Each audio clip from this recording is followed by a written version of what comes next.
Hello and welcome to the tutorial series for Pixelate's Media Ratings Terminal, also known as the MRT.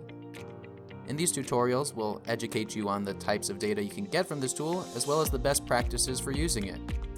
In part 1, we'll take a look at the main page, from where you can search for apps by their name, developer, or developer email, as well as domains.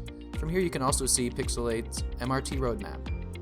By clicking this button up here, you can see what's planned to be released, as well as recent releases.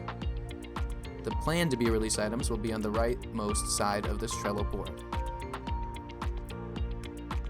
Now to use this tool to search for an app, if you have the bundle ID or the track ID, you can simply type it in here, into the search bar, and select the result that you like.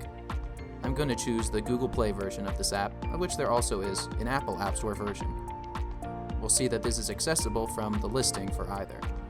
So I've chosen the Google Play, but as I mentioned, I can click on the App Store here and see the iOS results. Now, we saw that you can search by app name. I'm going to show an example of us searching by developer name and getting a similar result. Simply type in the name of the developer and choose if you'd like to see their Apple App Store results or their Google Play Store results. I'll choose Google Play Store.